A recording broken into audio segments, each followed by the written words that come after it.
Thank you, Karen, for those very nice remarks. Just want to start by thanking a few folks.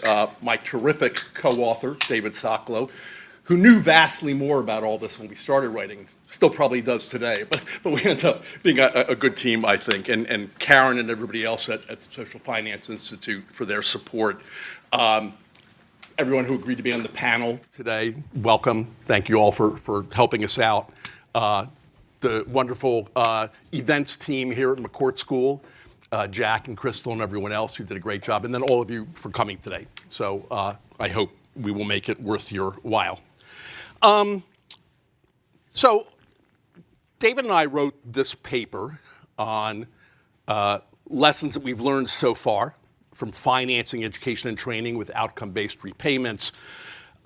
This has been an area where there hasn't been an enormous amount of really rigorous analysis and evaluation, but a lot of really useful experimenting, trying things out, so we can learn some things about what we know and what we don't know, and there's a lot more to learn, as we found out looking at this literature. But let me start with the question of, so why do we even need any of this? Why do we need new models of financing education and training? As an economist, of course, I start with the human capital model that I think everybody has learned, if you ever took a labor econ class. The basic idea is that both workers and employers make investments to try to raise the productivity and the earnings of their workers, as they should do.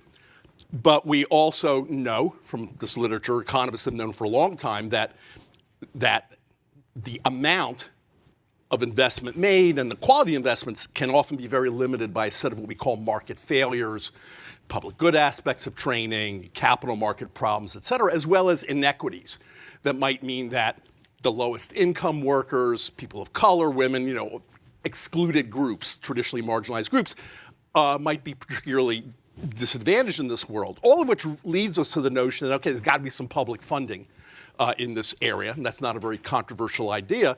But in fact, when you get to education and training for adults, there's one area where America is reasonably generous. That's through Title IV of the Higher Education Act, Pell Grants and federal loans for people going to accredited colleges. Outside of that, there's sometimes shockingly little that we provide in America for other forms of training. And even within those accredited institutions, we've been very uneven in terms of what counts for Title IV and what doesn't. America's recently tried to change that through what a lot of people call workforce Pell. That was an effort in the One Big Beautiful Tax Bill to provide more Pell assistance for short certificate programs and not for credit. I think there's a widespread point of view that might have potential over time, but in the short term, it might be tough to squeeze a lot of juice out of that orange. There's other things available. There's employer-provided tuition, and Section 127 of the IRS code means a worker can get over $5,000 of employer assistance without paying any tax for it. And there's of course, other parts of the system too. But there's big holes, and we very much want to come up with new modes of financing education and training that serve as complements to all that's there right now, not substitutes. And of course, exactly how to do that, we're still thinking through, and we look forward to your suggestions on that. But with all that as introduction, what are the upsides and the downsides of these outcome-based repayment models? So just to be clear on what I'm talking about, outcome-based repayment model can be anywhere where a third party, the third party can be public or private, it can be for-profit or non-profit, a third party puts up the upfront money for educating and training workers or for employers, and then they have an obligation to pay back that money, but only if certain benchmarks of progress have been made, higher earnings for workers, et cetera. So the upsides of that are many.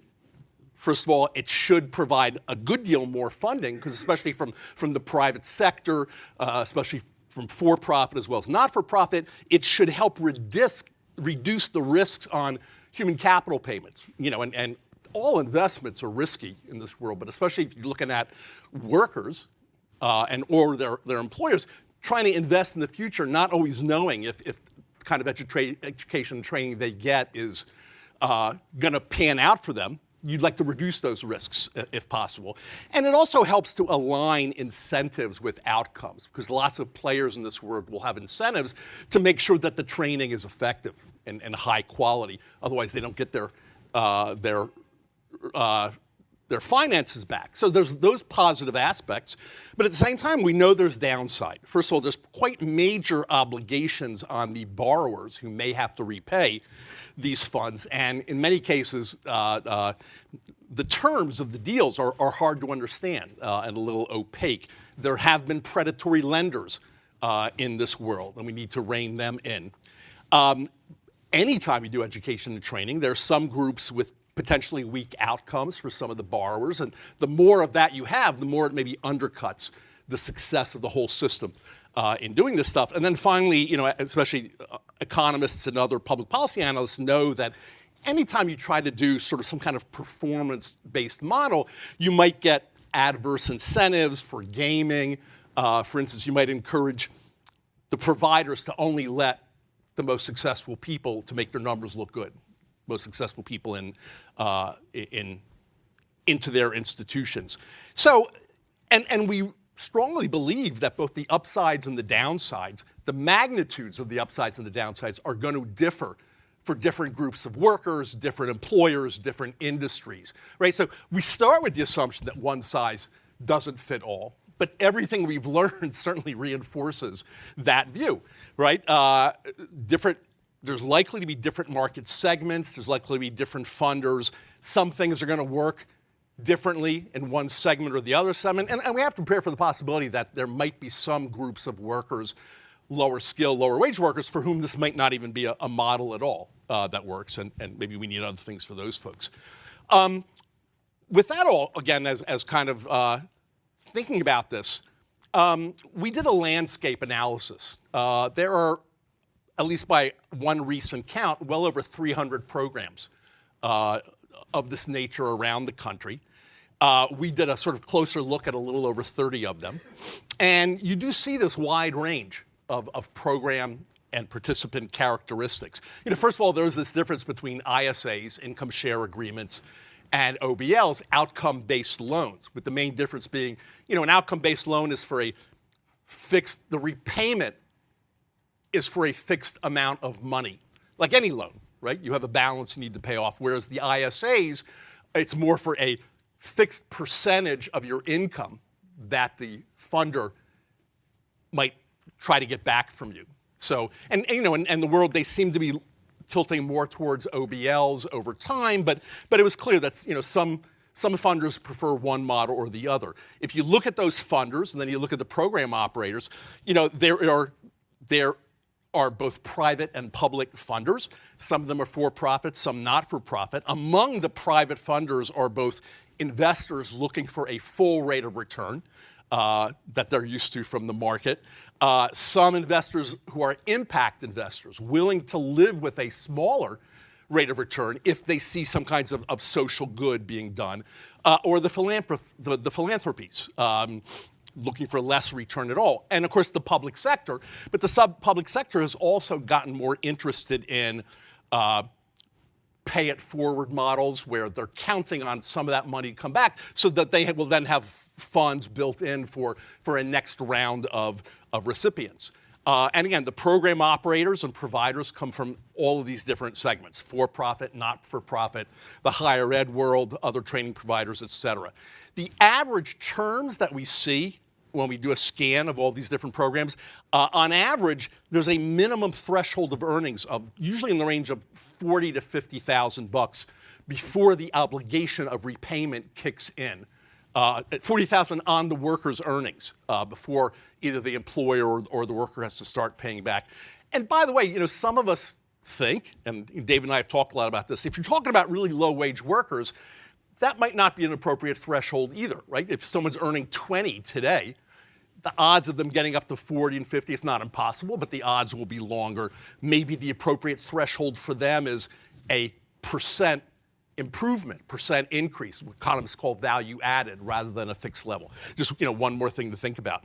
And then there's two characteristics of some of these programs that we regard as particularly promising and certainly deserving of more experimentation and more study. The idea of employer repayment. That if employers see themselves as getting a real benefit from these programs, if they're having a hard time finding and retaining really well-skilled employees for what they need, they might have more incentive to participate in this. So, we need to figure out when that's a strong incentive for them and when those standards work well. And of course, the other thing is in terms of the workers themselves, we all know this, tuition is not enough. People have needs, adults often need to support families. They need stipends, they need provision for living expenses. What are that whole category of wraparound supports that makes this stuff work better?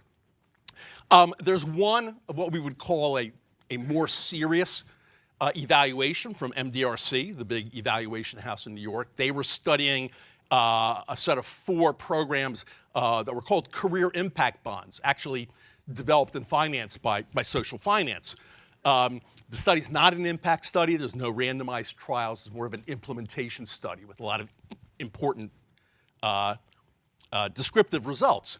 Of the 4 programs, one focused heavily on people with bachelor degrees, which could still be an important segment of this market. The other 3 did not. You see all of the evidence of all the upsides and the downsides that I noted earlier on in this study. On the upsides, the workers do feel like their access to more training and more funding for training, that access improved because of these funds. And you clearly saw the downside, that the fraction of them who should be repaying, less than half of those folks were repaying, many people were not that familiar with the details of their agreements. So, plenty of room for hope and for concern. We did find these 2 bright spots. One program, a piece of it, involved funds to employers, with employers having the obligation to repay, and the one program that served people with BAs. In both those cases, they had higher rates of compliance with the rules and higher rates of success, which is interesting. It's not definitive, but something I think important to note. And everything else we saw was consistent. We did a whole range of qualitative interviews, actually with some of you in the room right now. And again, we thank you for helping us out. But what we heard from all of you is very consistent with what we saw in this evaluation, and we need to keep all those lessons in mind. So what are the sort of sensible next steps? Experiment and evaluate with different kinds of models aimed at different segments of that worker market or employer market, with different funders who have different needs, expecting different kinds of returns. Ultimately, all to answer the question, and the evaluation, of course, will need to be rigorous, RCTs when possible, or something experimental, but trying to answer the questions of what works and for whom. And the answer of what works will presumably not be the same for everybody, for all funders or all workers or employers. And ultimately, we're looking for what is cost effective and actually scalable from a policy point of view, because that's the only way you really get to have important impacts on outcomes. Both at the end of the paper and also in the little brief that some of you picked up, we list a whole range of takeaways for key stakeholders, a lot of which involve some of the things I've already said, but also some specific things for those different stakeholders. For instance, public funders, the state and local government, they have a strong responsibility to make sure that we get the right data to measure outcomes and evaluate impacts, and to try to encourage more of those kinds of studies. The same thing for the philanthropic funders. They need to insist on good evaluation studies. And then, as we said, the funders, the investors, and the program operators, and the industry and employer groups, hoping that they will try some of the program characteristics that we were excited about, the employer-based repayment, some of the wraparound supports, but again, where appropriate, given the characteristics of the workers and what the employers need. So thanks very much for joining us today. We really look forward to learning from all of you as we discuss this stuff. There is a lot more to be learned, and we look forward to your suggestions for how to learn all that. But anyway, thank you very much.